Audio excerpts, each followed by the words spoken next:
heureuse de vous retrouver aujourd'hui, et aujourd'hui tout particulièrement pour partager avec vous un livre qui m'a tout à fait séduite. J'ai pas y passer à côté avec la profusion de nouveaux romans de cette rentrée littéraire, et c'eût été fort dommage.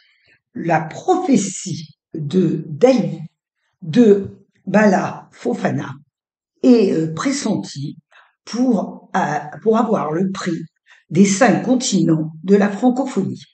Il est sorti chez Grasset en mai 2023. Bala Fofana est un jeune romancier dont c'est le premier roman. Il est maître de conférences à l'université de Columbia et il est également journaliste à Libération. Il est venu en France à l'âge de 3 ans, quittant son Mali natal avec une maman décidée à offrir à ses 6 enfants l'éducation qui ne lui a pas été permis d'avoir dans son village. C'est cette épopée que raconte le livre à hauteur d'enfant depuis le jour où le jeune Bala intègre une école maternelle à 3 ans sans savoir rien ni des coutumes de la France ni de ce qui se fait dans cette école. On le met au fond de la classe et lors de repas à la cantine, eh bien, il respecte scrupuleusement les coutumes maliennes qu'on lui a appris à suivre et plonge sa main dans le plat pour prendre la portion qui lui est dévolue pour sa nourriture. Évidemment, tout le monde est extrêmement choqué. Il est la risée de chacun et va devenir un peu un genre de bouc émissaire. Il se replie sur lui-même. On ne raconte pas ses peines et ses chagrins, mais il garde les yeux et les oreilles grands ouverts. À la fin de la maternelle, le jeune Bala intègre ces classes de perf, ces classes de perfectionnement, ces classes qui étaient destinées à permettre aux enfants défavorisés par leur éducation ou leur méconnaissance de la langue de rejoindre en marche le train des études dites normales. Or, cet enfant fait son beurre de tout ce qu'il entend, de tout ce qu'il voit, et mémorise des choses qui le passionnent.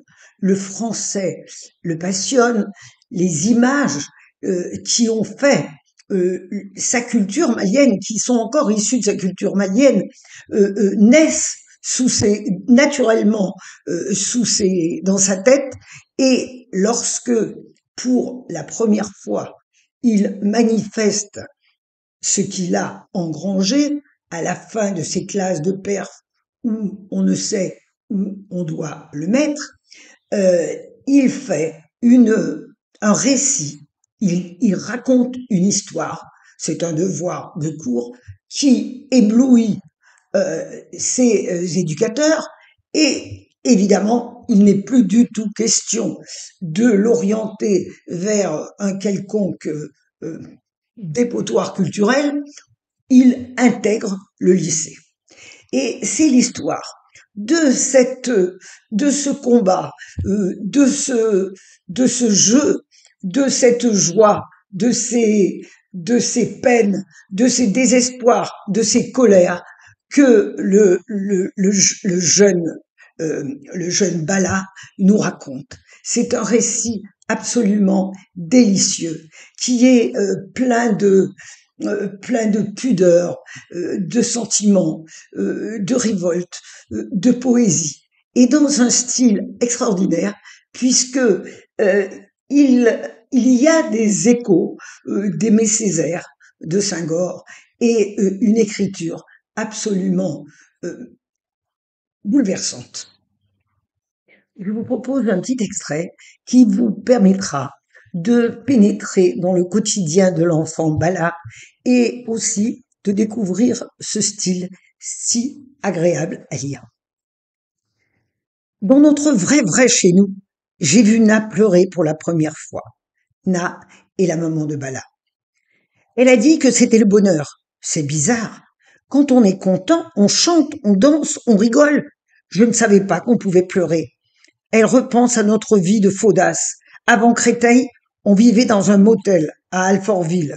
Motel, c'est la contraction de moche plus hôtel. J'appelle ça le moche hôtel. Je dis les choses comme elles sont pour ne pas me laisser arnaquer. Le français est vicieux. Quand j'écris mon blabla en pensant à l'endroit, mon nez me pique. On dirait qu'un moustique est en train de se cogner contre les parois de mes grandes narines. Je me souviens des murs visqueux qui suaient. Leur transpiration rejetait un parfum acide. Une eau de moisissure arrosait nos peaux, nos cheveux, nos vêtements. Comme un jean magnifique qui nous pissait dessus en nous faisant croire qu'il pleuvait de l'intérieur. Na nous laissait jouer dans la cour, au sol goudronneux et huileux. Quand je posais ma main à terre, mes doigts devenaient poisseux. Au bout de quelques heures à courir, tomber, nous relever, mes frères et moi sentions le beurre bien rance. Vassa devenait folle. Au nom d'Allah, quelle puanteur! On se croirait chez les habitants de l'enfer. Même un chien ne consentirait pas à un tel sort. Elle nous envoyait à la douche et se demandait si la tanière d'un putois n'était pas moins odorante que notre cloaque. Notre douche, c'était une bassine d'eau. Cette odeur féroce et collante me poursuivra toute ma vie. Après un effort physique ou au réveil avant la douche, j'ai l'impression que la puanteur d'Alfortville me colle à la peau. D'anciens prisonniers décrivent l'odeur de la tôle incrustée dans leur âme. Le moche hôtel d'Alfortville, c'était ma prison. Pourquoi lire ce livre? Eh bien, déjà, c'est un délicieux moment de lecture. Et surtout, elle parle des thèmes comme le déracinement, la difficulté de l'intégration, elle exalte la culture et surtout, elle fait également un magnifique portrait de mère dans la description de Na, une femme fière, courageuse, magnifique, qui n'hésite pas à tout quitter seule avec ses 5 enfants pour assurer l'avenir qu'elle n'a pu avoir. Le style est très agréable puisque il marie la culture malienne et la culture française. Et c'est aussi un, un chant d'espoir pour tous les déracinés. Merci pour votre attention. J'espère que vous passerez vous aussi un très bon moment de lecture.